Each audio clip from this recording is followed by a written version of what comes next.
respecting their time, respecting their capabilities, being realistic, right? Like we can present a challenge and get into that zone of proximal development and create change and thoughtful activities without it being messy and stressful. This was my favorite book of the year for 2025 as far as history nonfiction. The book that I just finished, I really enjoyed this book.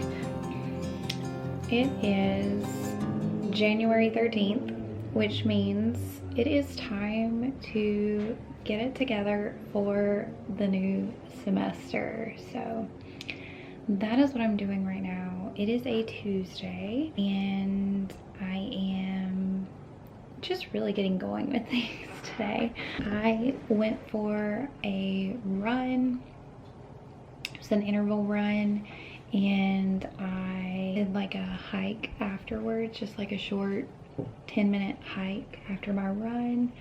I ate some breakfast and took a shower, and then when I sat down and was ready to get work done, I was like, okay, let's get this going. My computer needed to update, so that took a little bit, but now I am seated. I am planted here for at least 2 or so hours, which will give me time to get a decent amount done. So what I need to do today is email all of my students because our course officially begins in a week. I am working as an adjunct professor in a teacher education department. I teach 3 different courses in the teacher education department, and yeah, the first one starts on Tuesday. So we were previously living in Virginia. Loved it there. I was teaching high school there. It was just a really great opportunity, period. But we recently relocated to Southern California. But the college was nice enough to let me continue teaching with them. So I've been teaching with them for 2 years. This will be my 7th semester teaching with them. I was doing that while teaching at the high school. And yeah, I teach my classes over Zoom. So I was able to continue doing those. And that starts again in a week. I'm not in the high school classroom at the moment because timing with when we moved, getting a new job, getting the kids settled, it didn't work out. But I do plan to go back into the secondary classroom in the fall. That's my plan as of right now. So I guess application season for that will be coming up in the next couple months as well. Once I get this email that I'm going to send out, this welcome email to my students, my plan is then to work on an article that I wrote in the fall and just make some edits with that. I've been tinkering with it kind of slowly. I would love to submit it for publication, so we'll see, but I'll just kind of check in with you.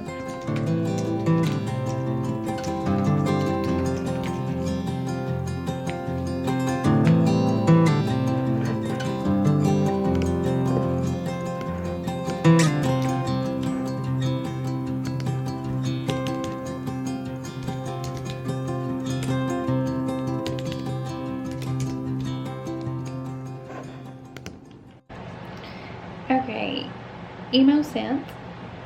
So that's good. That's done. I did finish my doctorate a couple years ago now. I finished it in August of 2023. It's technically when I graduated, but I defended in June. Submitted everything to the graduate school for publication and ProQuest and all of that early July. Then I had a baby. Then I went back into teaching. So that's the quick, long, and short catch up since the last time I vlogged on here.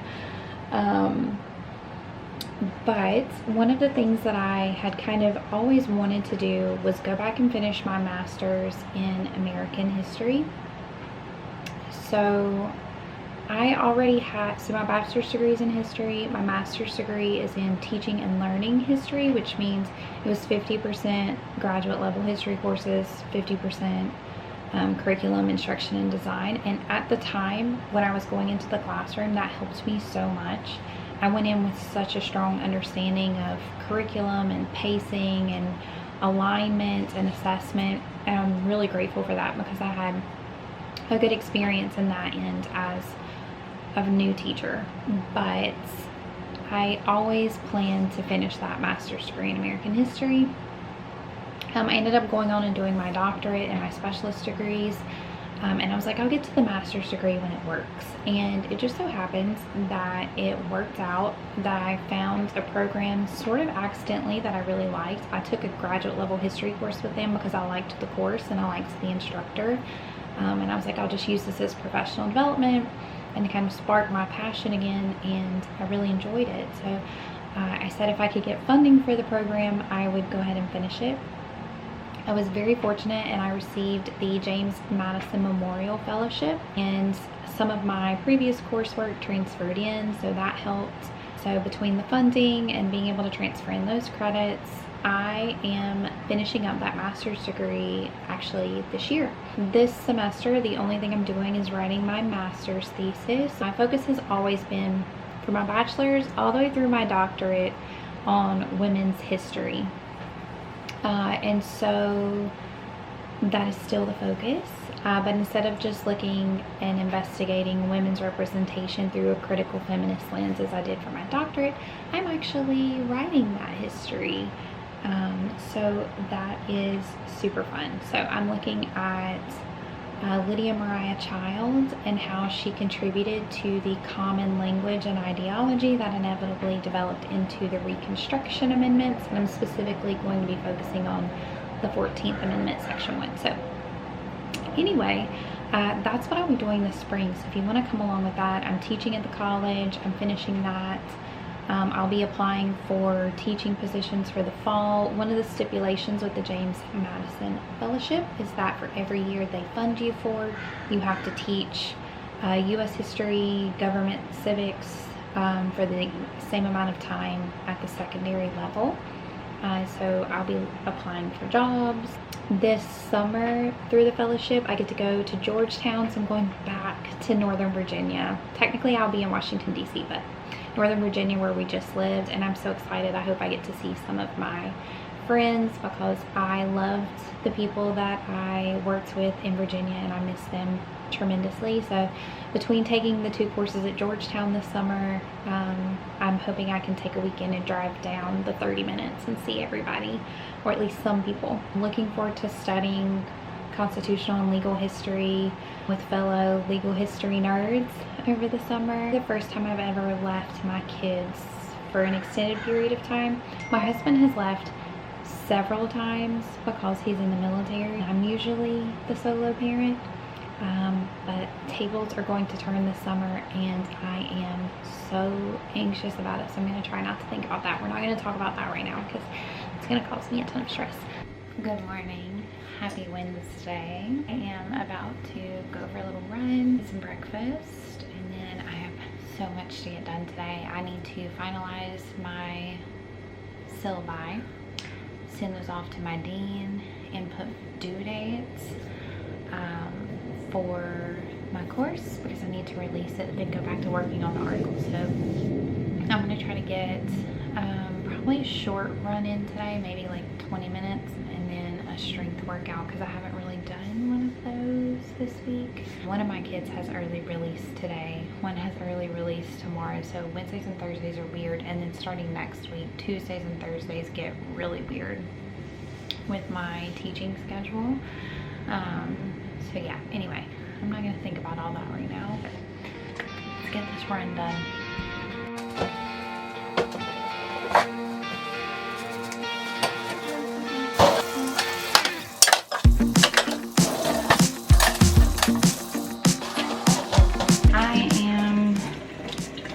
Solo parenting for a chunk of the week this week, so not everything is getting done right in the moment when it probably should get done. It's just getting done when I can get it done. So, okay, now I'm gonna make things.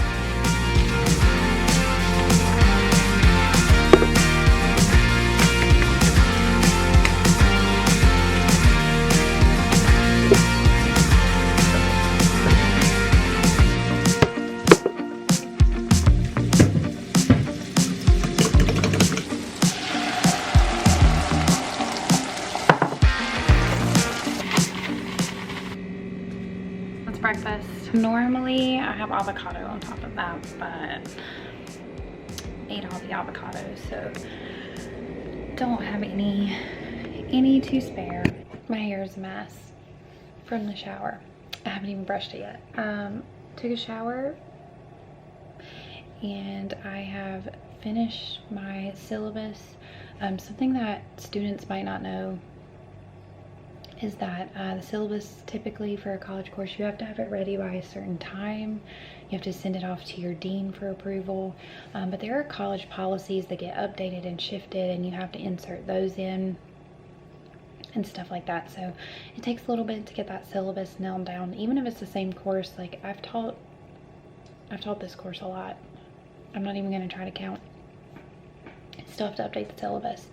So the other thing I'm doing right now is I am running an accessibility check. Virginia is going through a thing right now where there's an expectation of college courses to hit a certain level of accessibility through these scanners. I worked on mine for a few hours on Saturday. I'm running this check again just to see where it's at, see if I want to make any changes before I send that, as well as my syllabus over to my dean. And the next thing I'm going to do is set my due dates. So I just need to shift all my dates. Everything is already done. I just need to look at the calendar again and make sure all the due dates line up. I don't think I'm going to change any of my assignments this semester from last semester. I'd made some changes last semester that I liked, so I think I'm going to run those again. And I'm always taking student feedback and then making adjustments based on that, just like I do in my high school classroom. So I think I'm going to run those again because those had fine feedback. But while this scanner is finishing, I think I'm going to go make some coffee because I actually haven't had any coffee this morning. So I think it's time. It's 11:58. It's time for coffee.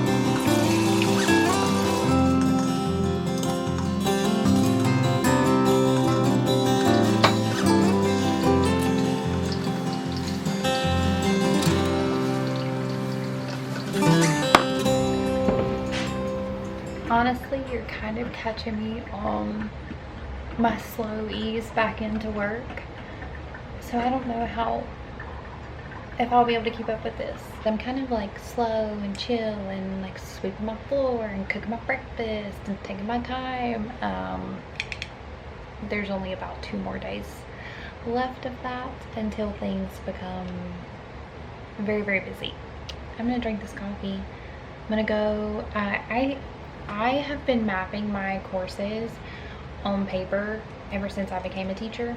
It's just, I like to sit down and write it all out first. I really, really value, and I find that students really value when your course is set up with intention. It's very organized, and even if you've said it once, twice, 3 times, say it a 4th time. And so I put information in repeated places so that wherever they look, whether they're an email checker, an announcement checker, they actually look at the module structure, they look at the course calendar, wherever they go, it should be there for them to see. And I know that they are adults, but adults have a lot of responsibilities. They're really busy, they're juggling a lot. So thinking about the experience of adult learners is really important in the college classroom. You can't just assume things and then wish for the best. Because they're still students, they still deserve that support. And when we think through things on the teacher/professor side, it's very obvious and makes sense because we're sitting behind the scenes and we're building it and putting it all together and thinking on it on both macro and micro scales. They're not doing that. They're coming into the course nervous, new, having had who knows what experiences in the past, maybe really organized professors, completely disorganized professors, their first ever college course, their first time dealing in an online space to this degree where, like, my classes are hybrid. We have meetings, but there's also an expectation that they're doing independent things within this online course as well. So yeah, just making sure I'm thinking through those pieces is really important to me as a professor, making sure things make sense, there's alignment. Anyway, so I am going to pour this coffee, sit my butt down, and get these due dates done. Okay, so I have all of my due dates in, and at this point I'm just letting Canvas do its thing. If you're maybe new to teaching, especially at the college level, because I know in my secondary classes I have a curriculum map, I have a scope and sequence, I have a pacing guide, and then you have your day-to-day lesson plans. I have all of those things, but I don't have it quite as set in stone as I do in these college semester-long courses. There's just not the same expectation that every assignment and every due date is finalized. And it's not that I can't make shifts and changes. I certainly can, but typically in a college course you get your syllabus and you have all the due dates and the major assignments. You know all of that. So sometimes along the way I'll adjust an assignment. Like, for example, I mentioned many of our assignments that we do are group assignments and completed in class. And part of the reason I do that is because they're going into the field of education. They really need to be able to communicate clearly, and they really need to experience the things that they're going to be asking their students to do as well. Sometimes though, things take longer with a group than maybe they did in the past, or a group moves faster, or whatever it is, and I have to be flexible. That's no different than the K-12 classroom, but things are in general more set in stone. So really just thinking about where things fall, making sure you pace things out in a way that doesn't build up to a sudden push and rush at the end. That can be really overwhelming. And really thinking through your lecture time, like how much time do you need to say what you need to say?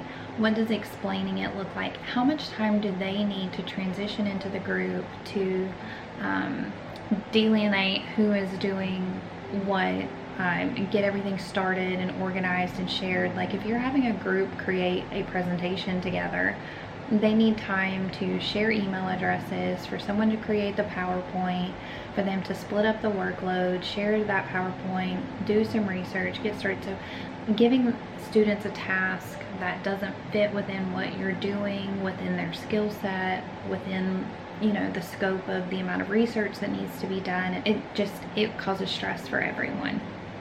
And then being present, you know, can also help with that. Really, a lot of this is just sitting in it from the student's perspective and thinking, what are they going to need? What are they going to feel? What are the questions they are going to have? A lot of that is classroom management, anticipating what you are going to encounter and trying to proactively address that as much as possible. That's just as important in a college class with adults, even if those adults are professionals, as it is with young children, because it really comes down to respecting their time, respecting their capabilities, and being realistic, right? Like we can present a challenge and get into that zone of proximal development and create change and thoughtful activities without it being messy and stressful.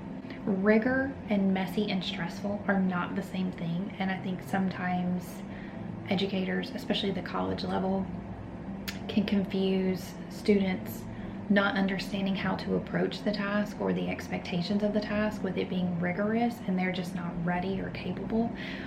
That's not necessarily the case. Those two things exist separately. If you're new to teaching at the college level, or even if you're watching this and you're at the secondary or even elementary or pre-K level, a lot of things that help me with a teacher is being anticipatory. So that's what I'm doing today.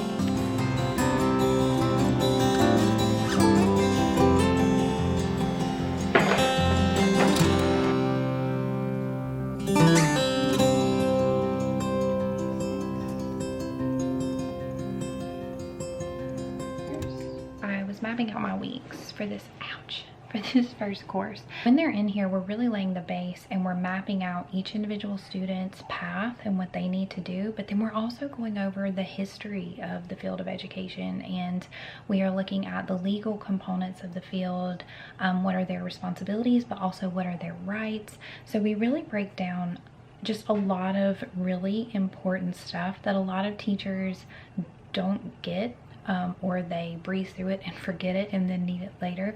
So I really try to make sure I emphasize the most important pieces for them. And during my lectures, we do a lot of assignments so that they're not just passively taking in information from me, but they are also having dialogue about it to assist with the processing piece. And they are also usually producing something with their classmates. So I use breakout rooms a lot. And just like I'm a really active teacher in my secondary classroom, I am very active in my college courses. I'm constantly going around, listening, asking probing questions, providing extra resources. I often do a proofread of their assignment if it's something they're submitting together. So and then often, depending on the task, we will jigsaw something and then come back and present it. So I like to not just use the strategies to deepen their learning, but also to let them experience some strategies that they can then use in their own classrooms. Okay, and now you know how it feels, you know how it works. You can take it and modify it for your own students.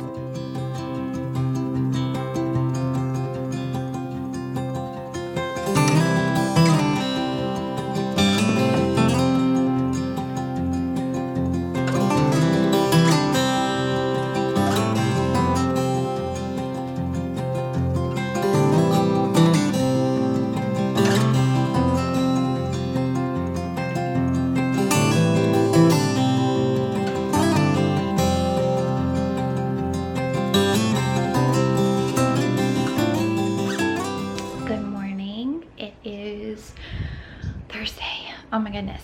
I just got all the kids to school and made it back home. I feel like I traverse this county trying to get everybody to their respective places. I need to hopefully do a little work on my article.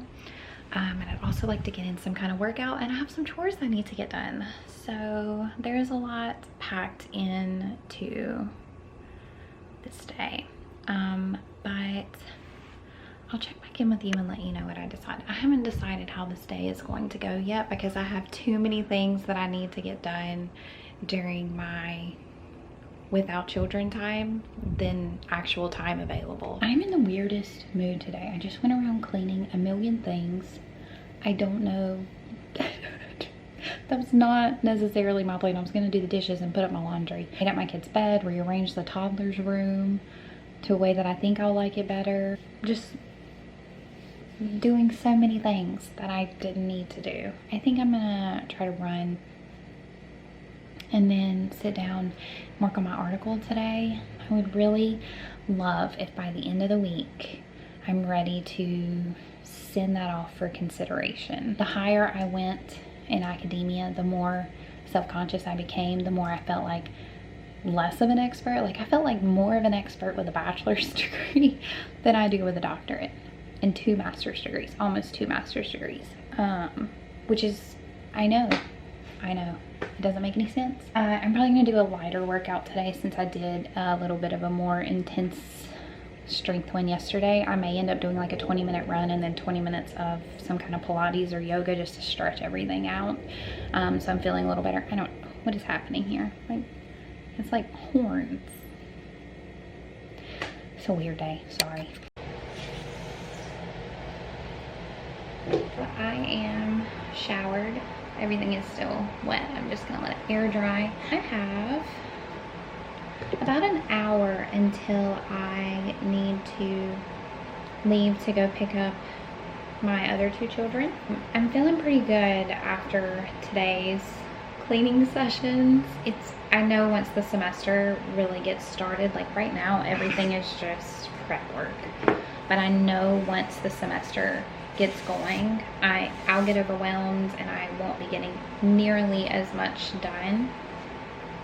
And so it's really helpful for me to just have as much done as possible beforehand. And when we moved in at the end of July, I mean, it was just like I was teaching a section. I was in a class myself. I was trying to get my kids set up for school. We were trying to unpack boxes. There was so much going on that it was just getting moved in.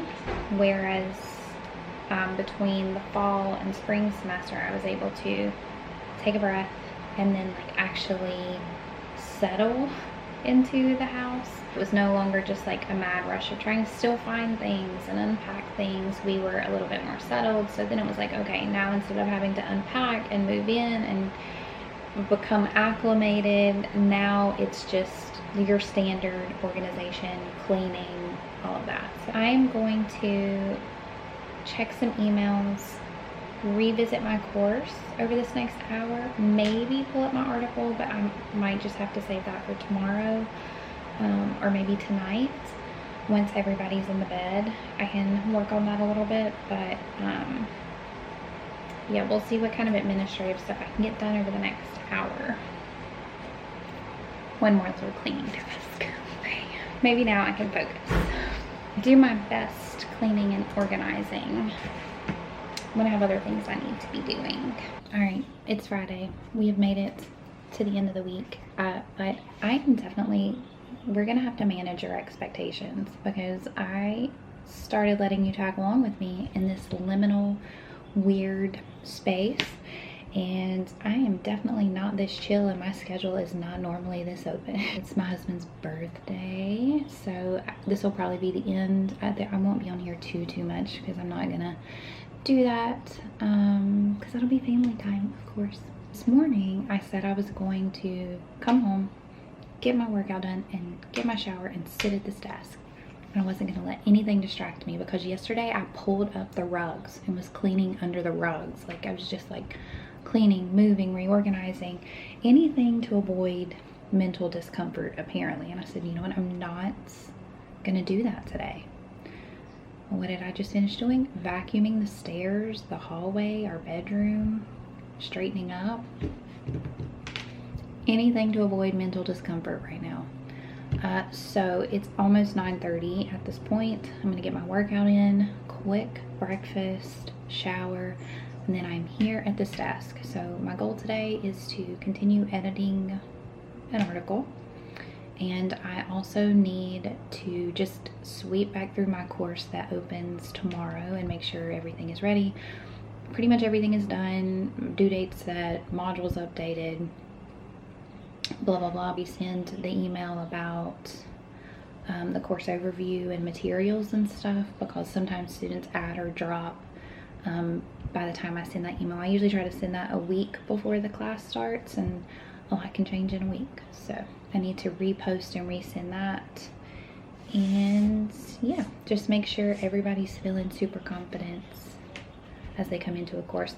My students, some of them haven't been in school for a long time, some of them are new to school, a lot of them are parents or caregivers in some capacity, a lot of them are working full-time, so there's a lot of just external factors taking up their attention. So again, I think I mentioned this on another day, like, I just like to make sure I say everything multiple times in multiple places to make it as clear and as least stressful as possible, because the stressful part of it, it shouldn't even be stress, but it's like the discomfort because of rigor and growth, not instructions and expectations. Nobody kicks my butt in a run quite like I can do to myself. So I decided today would be a day of endurance, because I've done all kinds of intervals this week. I've done strength. That was the run today. It was a pretty good one. I am pretty spent, so I'm gonna stretch, make some eggs. It's almost 11 and I haven't eaten yet today, and I've had way too much caffeine, so I'm gonna get some good protein, probably what my standard eggs, cottage cheese, spinach, turkey, cheese, a little bit of salsa, hot sauce. Keep it simple, pretty clean, good dose of protein after that run. Shower, and then meet you back at my desk. Okay, so here we are. My hair's still wet, post shower. I am working. I'm feeling okay about the article. I'm just like rereading. I've added in a couple things. So my article is about Bernita Shelton Matthews and her work for the National Women's Party and the Equal Rights Amendment. But if you're interested in constitutional history, women's history, the Equal Rights Amendment, how that's evolved over time, how we've gotten to where we are today.